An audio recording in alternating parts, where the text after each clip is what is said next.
Hello, welcome to week 5's mini lecture. I've decided to give you a video demonstration on the electric guitar rather than just giving you an audio lecture for the week. And the aim of this lecture is to take parts of songs from each week, not whole performances, and demonstrate for you on the electric guitar what are some of the shared musical characteristics from each song and where we have some overlap in the song, the material, as far as a way to show a little bit of a development of a playing style on the electric guitar leading up to thrash metal. As you'll notice that the songs we've listened to this week differ greatly from what we've heard from the past 4 weeks. So while it's not an all-encompassing demonstration, that being said, I won't play all of the parts of the songs. I will just take out snippets. There won't be full performances. Again, the idea being to show a little bit of an overlap and a development of a playing style on the electric guitar, which is, I guess you could say, the predominant instrument in this genre of heavy metal that we have been listening to go along with, obviously, the voice.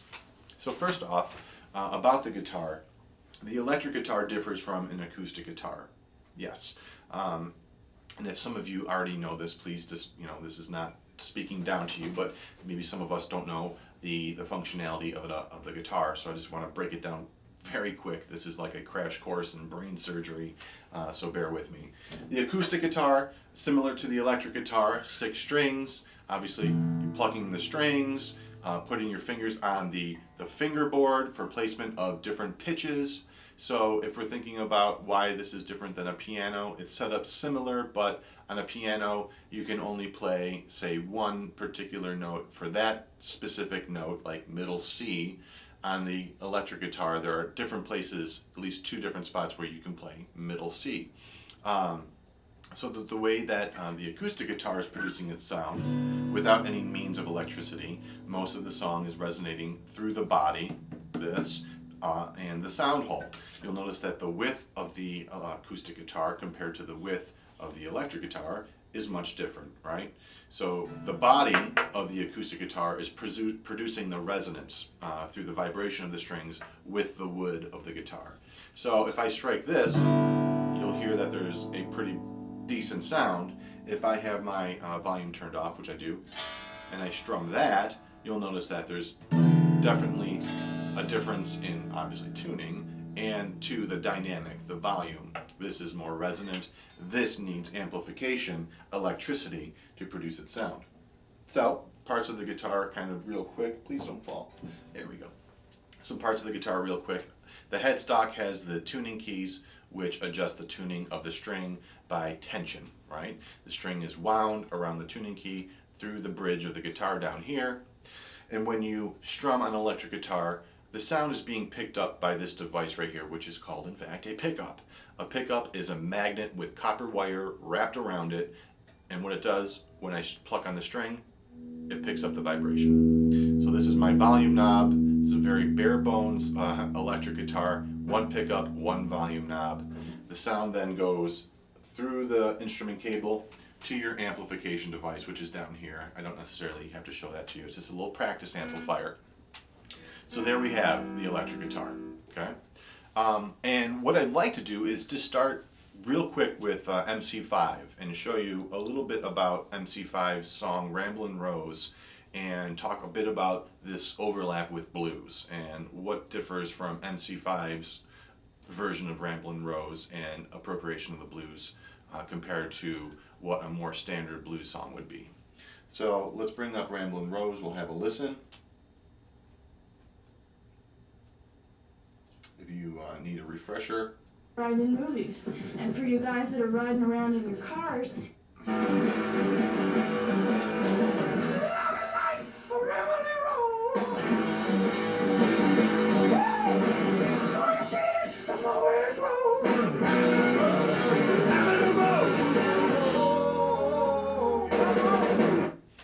So they're doing a blues song, a blues lick, but they're being a little bit more aggressive about it. So if we want to talk about a 12-bar blues form, I'm going to just be very basic here. I'm going to play a clean sound, and we're going to start with just what is the 12-bar blues. 12-bar blues is a harmonic progression, 1, 4, 5, 4, 1, that's played over 12 bars, 12 measures of music.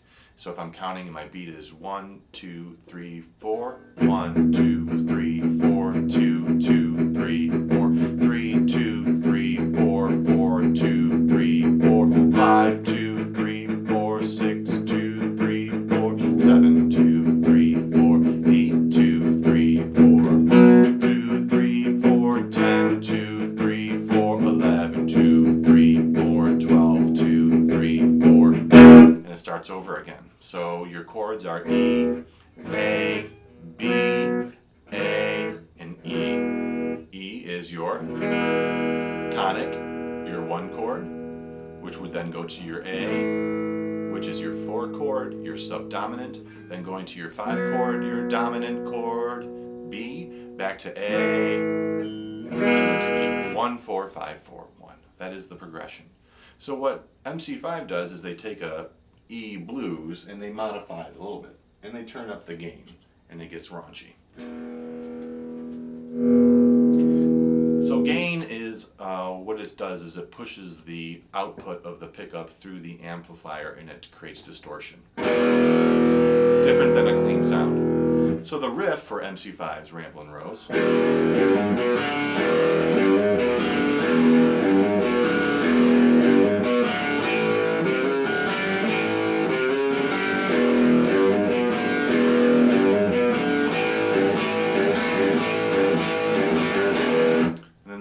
enter. So that is the idea behind the song. It's an alteration of what we could say is a standard blues form. They deviate by going from A to G and bending this note. And when you bend a note, you'll notice that what you have in that bend too is similar to Heartbreaker, which we'll talk about in just a second. But bending the note produces a little bit of a glissando for the pitch, and which is a characteristic that's shared throughout a lot of these songs that we've heard, a lot of note bending, which was again something that the blues guitarists did quite frequently when they were soloing in order to, emulate what a lot of the blues singers were doing with their voices, the moaning and the wailing, so to speak. So the idea behind Ramblin' Rose, again, is a little bit more sloppy, right? It doesn't have like a standard shuffle rhythm, and they've put a little bit more punch into that sound.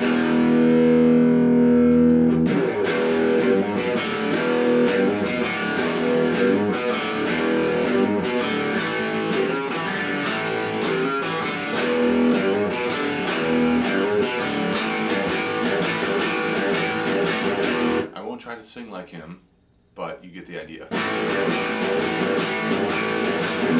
Back to the E, and then to the dominant. So, love is like a rambling rose. The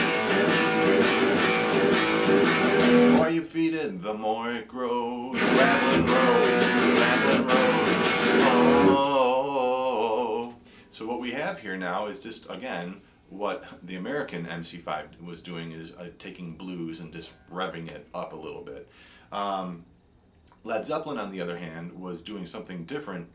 They were kind of modifying the harmonic progression. So if we take a song like Heartbreaker, apologize if I screw this one up a little bit, but there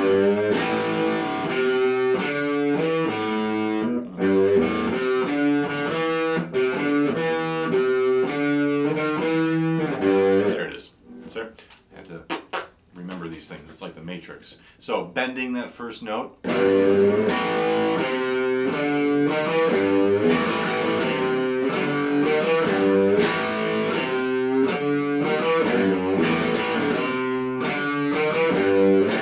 And that goes up to a B, right? So it's just the same progression.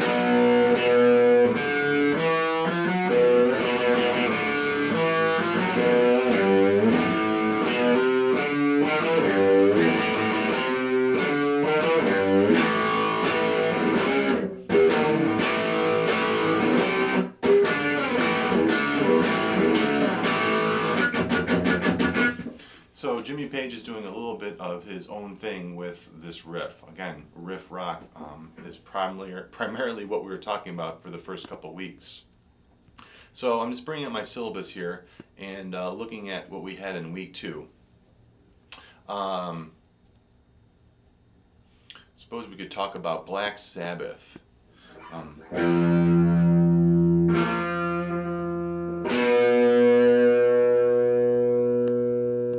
So this idea of the tritone, okay? It's taking this chord, this opening chord, this F chord, and they're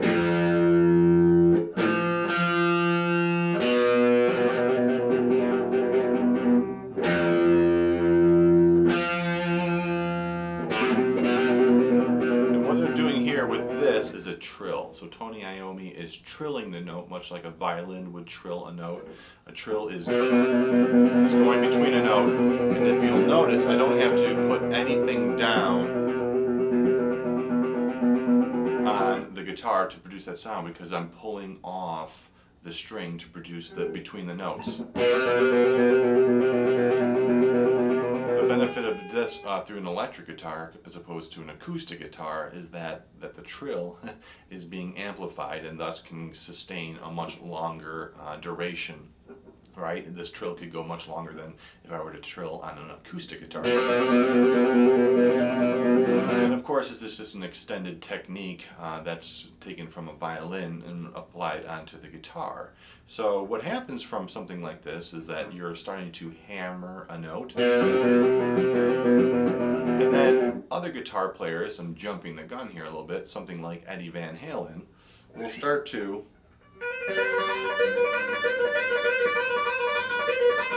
add to the hammer by tapping a finger. And what you do here with that is you're tapping your finger on a note, say 3 notes if you want to start simple, pulling off hammer. So you have a difference of a half step and a note there.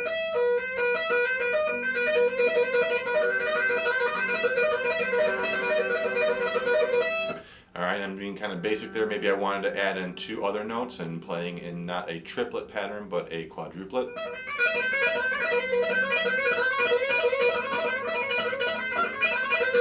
Right, and you can get more and more fancy as those go on. So again, something developing out of the trill would be something you could say the hammer leading into a tap. But let's go to Paranoid, if I can play this one correctly. Let me just pull it up here real quick so it's in my head. And that way we're listening to the right version.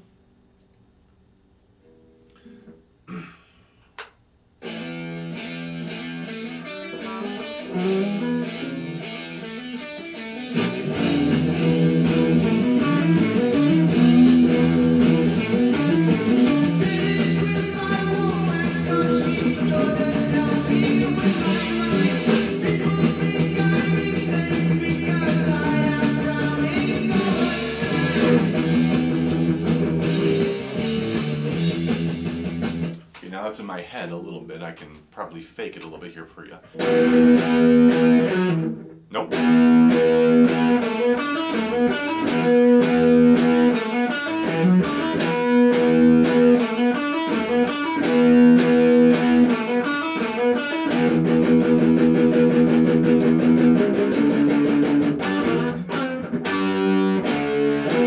That's it. Okay, so it's all coming back to me now.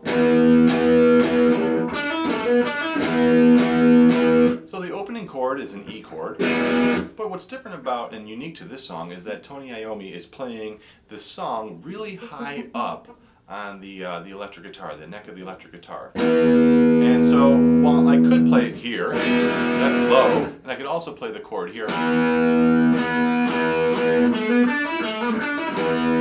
He's chosen specifically this spot of the guitar to perform the song because of its timbral characteristics. And also you'll notice that in this song there is a lot of palm muting. Palm muting, what you're doing is you're in effect choking the sound of the guitar and not letting it ring open, but so it gives it a little bit more of a percussive quality to the sound of the electric guitar. Again, there's a little bit of a hammer on here too between those notes.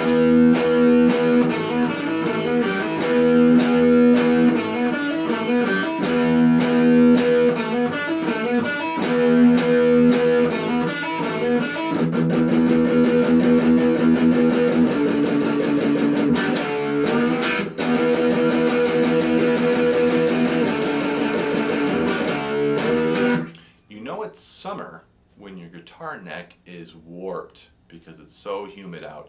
So you're getting a lot of fret buzz on my guitar right now, so it doesn't sound so good.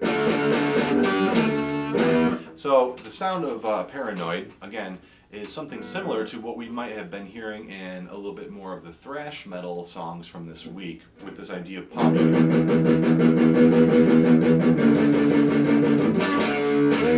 Specifically with Metallica's Master of Puppets. So the idea behind what's coming out of this area of new wave of British heavy metal and then going into thrash metal is that, yes, there was a lot of talk about how bands like Metallica were influenced by bands like Diamond Head, their song Am I Evil?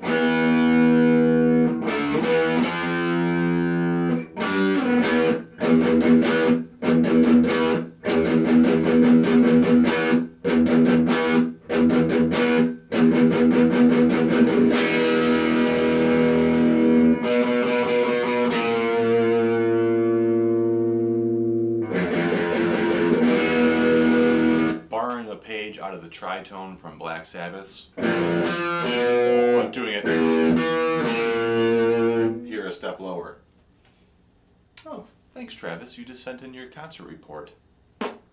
Okay, so what I'd like to do with that is to show you how this idea of palm muting relates to the opening riff from Master of Puppets. Again, here's an idea for you to take, is that where the previous listening examples that we've done, and again, I know I'm kind of just jumping all over the map here, but I see that there is a strong relationship between this this development with new wave of British heavy metal and thrash metal. But what it is that the sound, because Motörhead and Diamond Head, and if you get a chance to listen to Venom, their fuzz tone, their overdriven sound was kind of unwieldy. It was the overdrive and the gain on the guitars was really a mess, right? I mean, it's hard on the ears. It's really trebly. What the American bands did with their sound is they kind of took that gain, the gain of the electric guitar, the distortion, and they controlled that sound with a lot of compression, right? So that the sound is not necessarily filling up too much space, but it has a specific sonic space that it's filling in the recordings that you're listening to. Live performances sometimes differ a little bit because of atmospheric conditions, concert venues, whatever have you. By now Metallica is pretty much dialed in their sound to perfection. But it was with Master of Puppets that they really kind of, I guess you could say, typified the sound of thrash metal, especially with that opening lick. You'll notice it's not a melodic unit that we're listening to, but a rhythmic and almost mechanized machine-like sound that is driving the opening riff for Master of Puppets. And obviously too, the gain is brought up a little bit. So the notes just go down descending a chromatic line.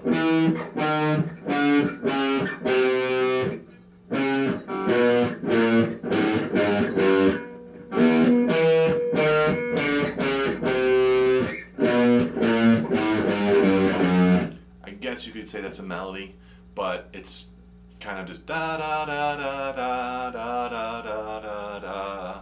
It's just a descending chromatic scale, right? There's not much to the melody there when it's just a scalar pattern. So thrash metal, to me, has a lot to do with more with technique, the picking that we're doing, steady downstroke picking. Again, I'm sorry, I am using a guitar pick. This is not all with my fingernail. Be a little bit bloody. And then what they're doing is they're adding in the palm mute.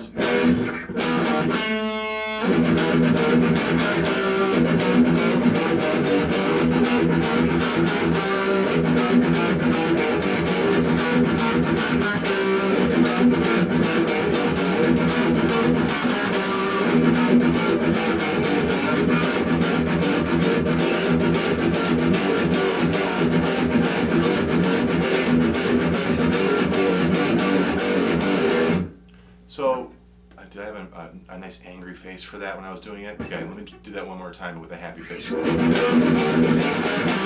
So let's take a listen to Master of Puppets. So that you can, at least I'm hopefully in the right key here too.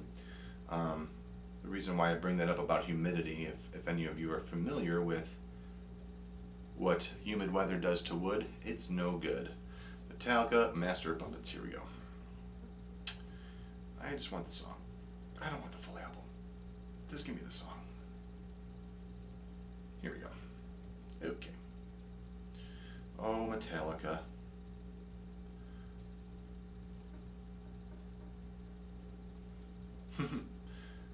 Metallica is one of those bands that doesn't let you listen to their songs on YouTube.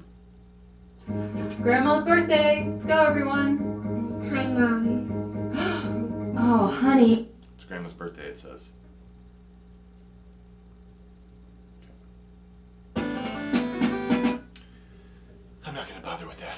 Okay, so using YouTube to find Metallica videos is like a needle in a haystack, because if you may know something about Metallica, Lars Ulrich was the one that led the fight against Napster and the whole file sharing bit.